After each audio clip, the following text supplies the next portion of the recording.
जी अस्सलाम वालेकुम, मैं हूँ हसनैन जमील।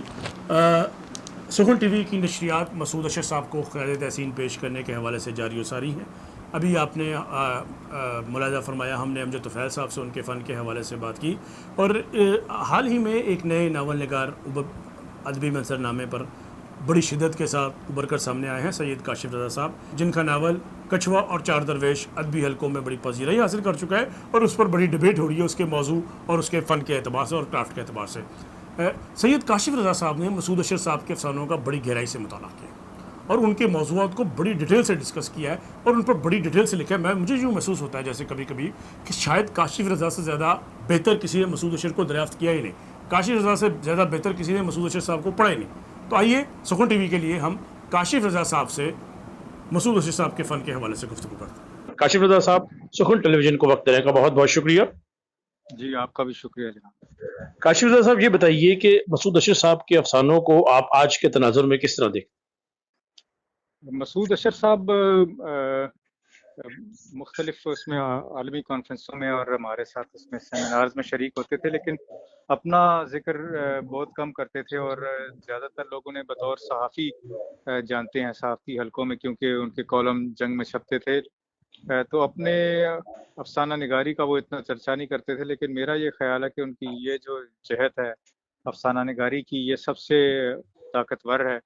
और अफसानों में भी जो इन्होंने सियासी नोयत के अफसाने लिखे हैं, वो उनके जो अफसानवी तहरीरें हैं बाकी उनमें मुमताज़ तरीन है। बहुत से लोग कोशिश करते हैं कि वो सियासी मामलात पर राय दें और सियासी मामलात पर फिक्शन लिखें, लेकिन मसूद अशर ने जो फिक्शन लिखा है जी। सियासी मामलात पर, वो बहुत कामयाबी से लिखा है। ख़ास तौर पर मशरकी पाकिस्तान के हवाले से उनके कुछ अफसाने हैं, जैसे डाब और बियर की ठंडी बोतल, या बेला नाई रे जोल्दी जोल्दी, या बिछड़ने का गीत। इसी तरह जो उसके बाद जो पाकिस्तान में जो सूरत हाल रही है, जो जी। मार्शल लॉ रहे हैं, और जो लिसानी और मजहबी कशमकश रही है, उस पर भी उनके अफसाने हैं। जैसे एक अफसाना है उसका क्या नाम था, या जर्द पत्तों का बन। तो ये अफसाने जो हैं, ये इन पर बहुत कम बात हुई है, और उसके ज़्यादा कसूरवार मसूद अशर साहब खुद भी कहे जा सकते हैं कि उन्होंने जब उनकी अफसाना निगारी का जिक्र हुआ, जब बात हुई, तो उन्होंने बात टाल दी या किसी और तरफ ले गए। और दूसरों का भी है कि उन्होंने उनका तस्करा नहीं किया, उनकी ज़िंदगी में उससे ज़्यादा तस्करा होना चाहिए था। बहरहाल काशी साहब, 3 अफसानवी मजमूए उनके सारे फसाने, अपना घर और सवाल कहानी, जो 1 साल कबल आया है। आप ये समझते हैं कि 90 बरस उनकी माशाल्लाह उन्होंने ज़िंदगी पाई और बड़ी भरपूर ज़िंदगी गुजारी।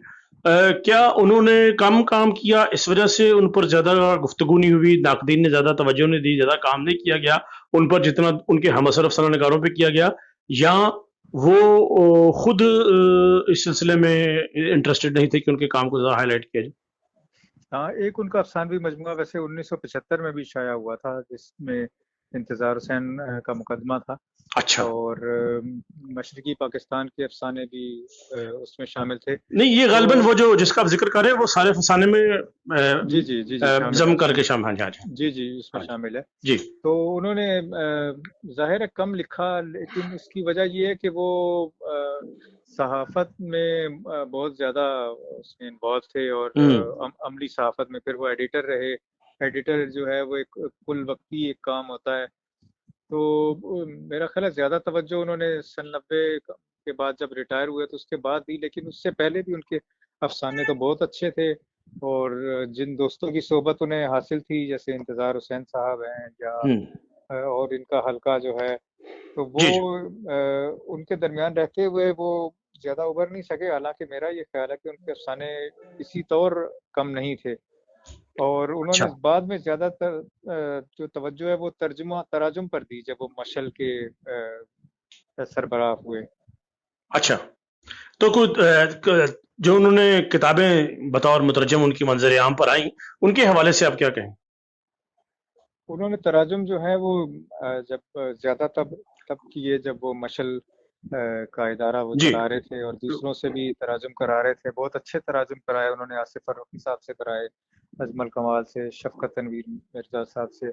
खुद जो उन्होंने तराजुम किए हैं वो उनमें دو قسم کے تراجم ہیں، ایک تو فکشن کے تراجم ہیں اور اس کے علاوہ دوسرے تراجم بھی ہیں، جیسے برنارڈ ڈیوس کی کتاب ہے، اس کا ترجمہ انہوں نے کیا یورپ مسلمانوں کی نظر میں۔ فکشن میں انہوں نے پہلی دفعہ جو ہے ہمارے ہاں جو ساؤتھ ایسٹ ایشیا ہے، جی یعنی جی جنوب مشرقی ایشیا، اس کا فکشن ہماری اردو میں ترجمہ نہیں ہوا تھا۔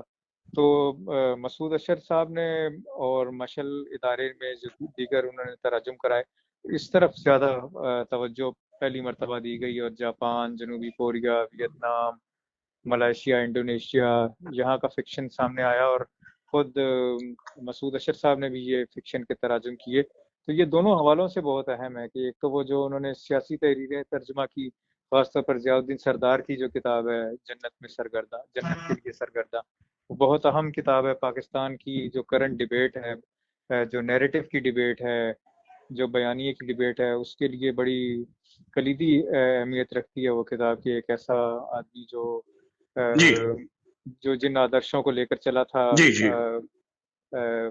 اسلامی نظام کے آدرشوں کو، تو اس کی جرنی کیسی رہی، وہ بڑی اہم کتاب ہے۔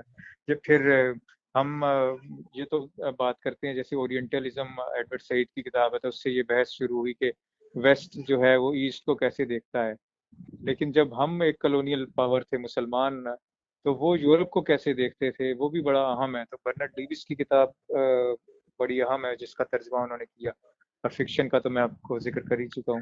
کاشف رضا صاحب، یہ بتائیے کہ وہ طویل عرصہ تک ترقی پسند فکر سے انجمن ترقی پسند مصنفین تحریک سے وابستہ رہے اور نظریاتی طور پر ایک پکے کمیٹڈ ترقی پسند افسانہ نگار تھے، تو ان کے افسانوں کو ترقی پسند تحریک کے تناظر میں آپ کس طرح دیکھتے ترقی پسند تحریک کے جو افسانے تھے جو ہمیں 40s اور 50s میں نظر آتے ہیں، اس میں حقیقت پسندی نظر آتی ہے، اور وہ خاصی حد تک ایک گہری حقیقت پسندی تھی۔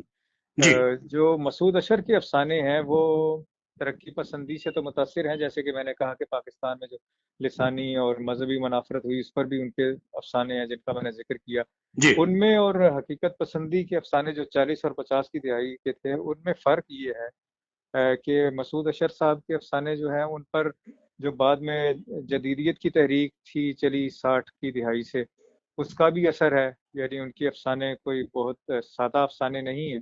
جی جیسے کہ میں نے کہا کہ ان کی دوستی انتظار حسین صاحب اور باقی ان دوستوں سے تھی، تو ان کا بھی اثر واضح طور پر، یقینی طور پر ان کے افسانوں پہ پڑا ہوگا، تو ان کا افسانہ اکہرا نہیں رہ جاتا جیسا کہ 40 کی دہائی اور 50 کی اچھا دہائی میں اچھا تھا۔ اچھا، علامت لیکن نگاری آ جاتی ہے۔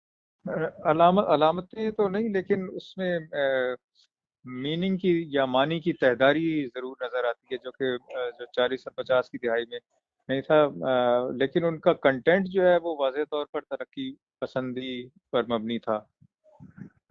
اچھا کاشف رضا صاحب، ان کی کالموں میں اور تحریروں میں جو اخباری ان کے ہوتے تھے، ان میں ایک واضح جھکاؤ ہمیں پیپلز پارٹی کی طرف بھی محسوس ہوا، اور پیپلز پارٹیز کی سوشلزم یا روشن خیالی کے اس سے وہ خاصے متاثر نظر بھی آئے، لیکن کیا وجہ ہے کہ سرکاری سطح پر ان کو کوئی بڑا اعزاز نہیں دیا گیا؟ ان کے فن کا اعتراف نہ پیپلز پارٹی گورنمنٹ نے کیا اور نہ جمہوریت کے دوسری نام لینے والی جماعتوں نے کیا، اس کو آپ کس نظر میں دیکھتے؟ ہاں دیکھیے، فن کا اعتراف جو ہے وہ کوئی حکومت نہیں کیا کرتی، اور جس کے فن کا اعتراف حکومت کیا کرتی ہے وہ کچھ مشکوک ہی ہو جاتا ہے انہیں۔ لیکن ستارہ امتیاز تو ملا 2015 میں، جب دوسری حکومت تھی، پیپلز پارٹی کی نہیں تھی، لیکن یہ ہے کہ انہیں جن حلقوں میں اعتبار حاصل ہے وہ وہی ترقی پسند حلقے ہیں، جی یا جی جن کی جمہوریت کے لیے جدوجہد رہی ہے، جی تو جی اس سے زیادہ فرق نہیں پڑتا کہ حکومت جو ہے کسی کی زندگی میں اس کو وہ جی کوئی سمان دیتی ہے کہ نہیں، لیکن یہ کہ ادبی معاشرہ جو ہے اسے نظر انداز نہیں کرنا چاہیے جو اتنا بڑا ادیب ہوتا ہے۔ تو کیا وہ آپ سمجھتے ہیں کہ اکادمی ادبیات، نیشنل بک فاؤنڈیشن، دوسرے جو ادارے ہیں ادب کے، انہوں نے مسعود صاحب کا مقام تسلیم کیا؟